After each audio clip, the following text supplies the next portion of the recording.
नमस्कार दोस्तों, मैं Pintu Kumar Newton science institute Raniganj के इस यूट्यूब चैनल पर आप सभी साथियों का स्वागत करता हूं। आज मैं अपने इस चैनल पर एस्टेट एग्ज़ाम जो 9 तारीख से ऑनलाइन होने वाली है, उसी एग्ज़ाम से संबंधित कुछ मैथ के प्रश्न को लेकर उपस्थित हुआ हूं। जैसा कि आप लोग जानते हैं, इससे पहले भी एग्ज़ाम जो है हुई थी और विभिन्न कारणों से एग्ज़ाम को कैंसिल कर दिया गया और पुनः एग्ज़ाम जो है अब ऑनलाइन पैटर्न पर होने वाली है। तो इससे पहले जो एग्ज़ाम हुई थी, तो इसमें जो पैटर्न है उस पैटर्न के आधार पर 150 मार्क्स का क्वेश्चन पूछा जाता है और इस 150 मार्क्स में जो 10th स्तर का एग्ज़ाम होती है माध्यमिक, और एक जो है 12th स्टैंडर्ड का होता है माध्यमिक और उच्च माध्यमिक।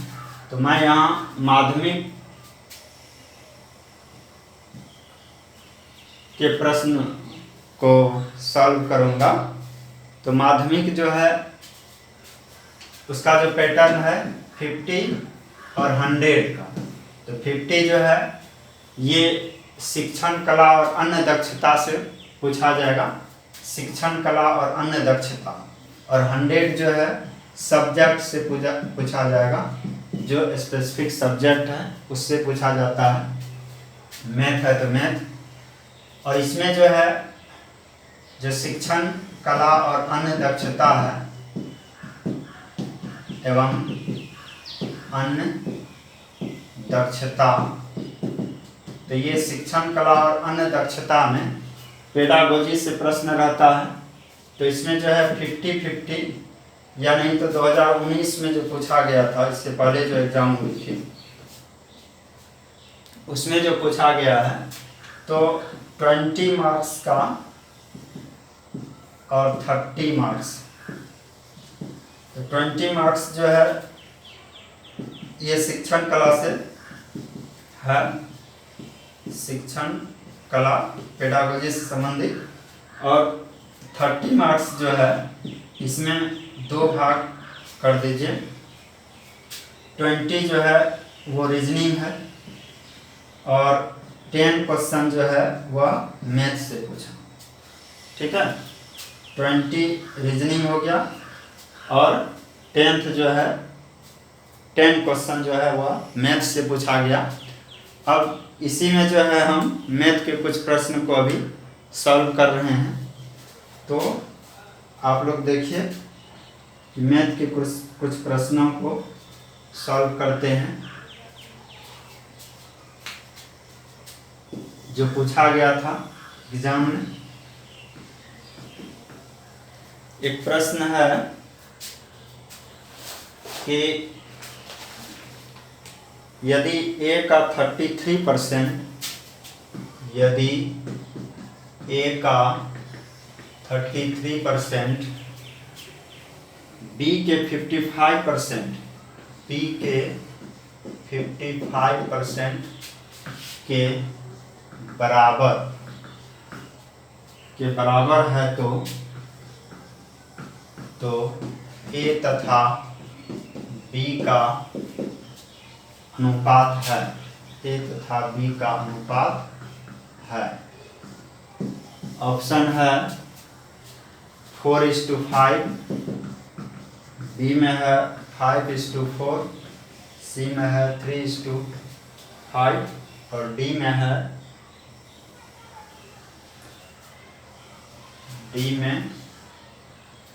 5:3।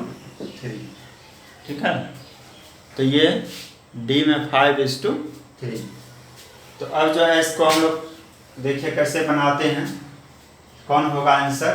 तो क्या कह रहा क्वेश्चन कि यदि A का 33% B के 55% के बराबर, तो हम लोग क्या लिखेंगे A का, तो का मतलब गुना A का 33%। तो 33, अब परसेंट का मतलब होता है बटे 100, मतलब 100 से भाग देना।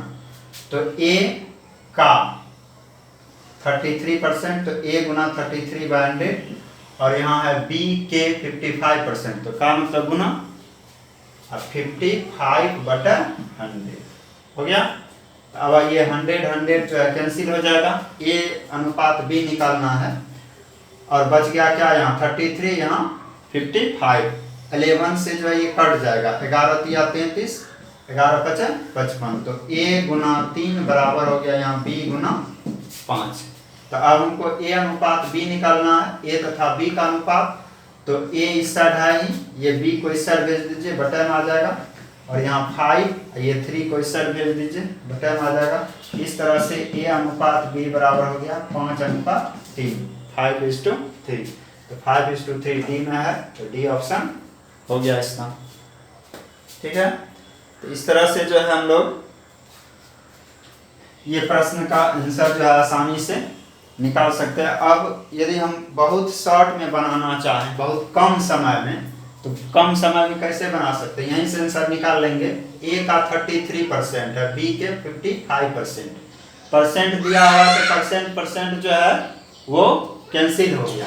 ठीक है, परसेंट पर ध्यान नहीं दीजिए। A का 33, B का 55, ये कटने वाला है, 11 से 11 तिया 33, 11 पचे 55, 3 और 5 है। ठीक है, और हमको A अनुपात B निकालना है। तो A अनुपात B निकालना है, तो यहाँ ये A के साथ यदि 3 है, तो ये B में चल जाएगा, मतलब कि अनुपात A का अनुपात क्या होगा, A के जगह जो है आ जाएगा 5, और B के जगह जाएगा 3, तो 5:3। इस टाइप का जो भी रहेगा आसानी से बना सकते हैं, यदि शॉर्ट में बनाना चाहें तो। यहाँ भी वही आया है। ठीक है, तो इस तरह से जो है, तो A के साथ जो है, यहाँ A के साथ जो A इंटू आएगा 3, ये नहीं लिखना अनुपात में, इसका लिखना है, तो 5:3 हो गया, यहीं से बन जाएगा। अब इस टाइप का भी प्रश्न जो है पूछा जा सकता है। परसेंटेज पर जो है 2 क्वेश्चन पूछा था, एक ये हो गया, एक 4.9%, 4.9 को प्रतिशत के रूप में व्यक्त कीजिए। तो किसी भी संख्या को यदि हम लोग प्रतिशत के रूप में व्यक्त करते हैं, तो 100 से गुना करते हैं। तो 100 से यदि गुना करेंगे, तो वह परसेंटेज में बदल जाता है। अब जैसे कि मान लीजिए 25% बोलते हैं, तो इसका मतलब क्या है, 25/100, तो 25 चौके 100, कट गया 1/4। तो ये जो है भिन्न के रूप में परिवर्तित हो गया, परसेंटेज में था, तो अब हमको इसको इसके रूप में लाना है। तो इसको इसके रूप में कैसे लाएंगे, 1/4 है, इसको परसेंटेज में बदलना, तो 1/4 गुना 100%। यदि परसेंटेज में बदलना रहता है तो 100% से गुना कर देते हैं। तो 100% से यदि गुना करेंगे, तो देखिए क्या हो जाएगा, 25 चौके 100, तो 25%, 25% हुआ। तो इस आधार पर जो क्वेश्चन जो है पूछा था कि 4.9 को प्रतिशत के रूप में व्यक्त कीजिए। 4.9 can be expressed in terms of percentage as, तो 4.9 को परसेंट के रूप में, तो 4.9 को बदलिए तो परसेंट के रूप में कैसे बदलेंगे, तो 4.9 को क्या करेंगे, 100% से गुना करेंगे। तो पॉइंट है यहाँ, पॉइंट जोड़ाइए 10, 1 शून्य कैंसिल हो गया, 49 गुना 10, तो हो गया 490%। तो ये 490% जो है होगा। ठीक है, तो ये हो गया। अब देखिए एक और प्रश्न जो है हम करते हैं, उन सभी अभाज्य संख्याओं का योग जो 31 से कम है। इसको भी देखिए,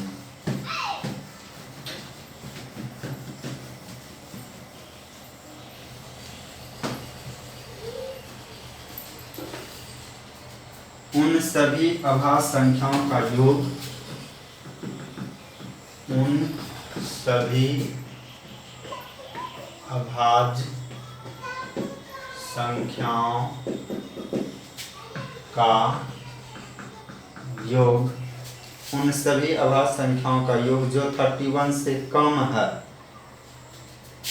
जो 31 से कम है।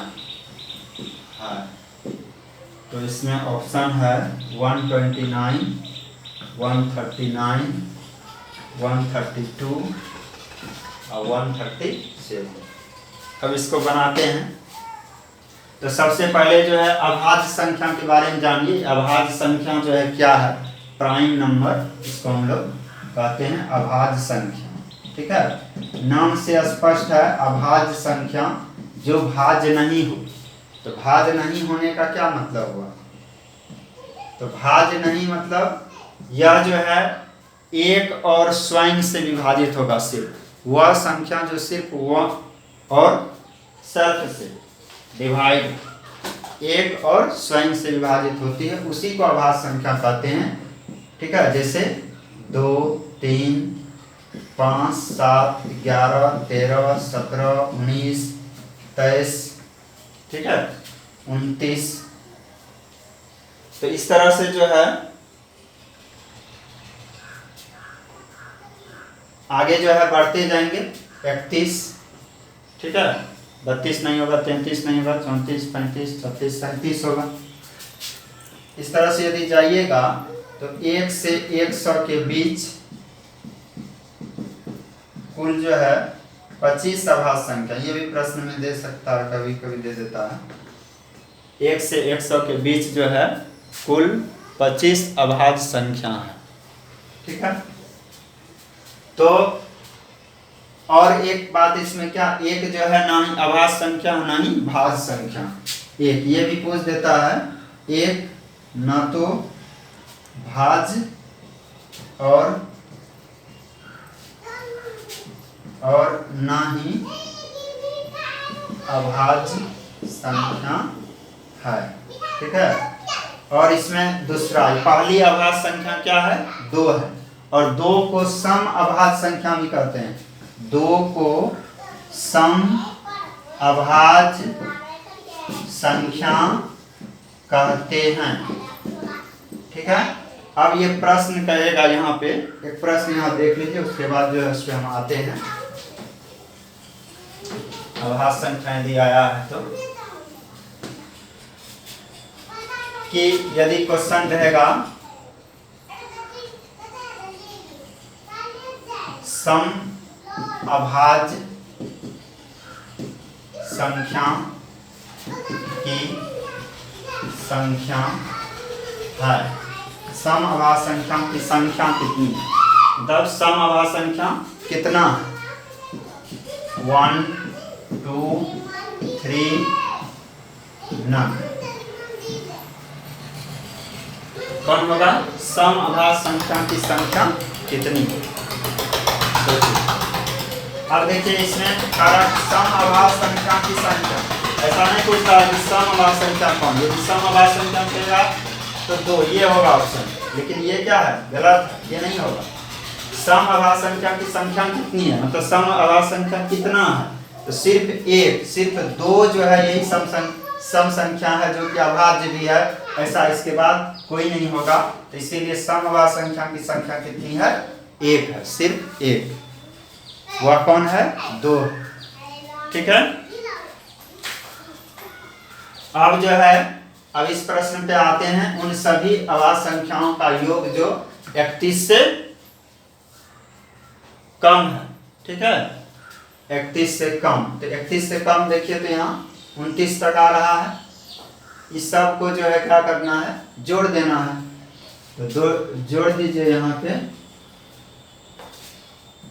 2 + 3 + 5 + 7 + 11 + 13 + 17 + 19 + 23 + 29। ठीक है, तो 3 2 5 5 10 7 17 11 28 3 31 10 41 17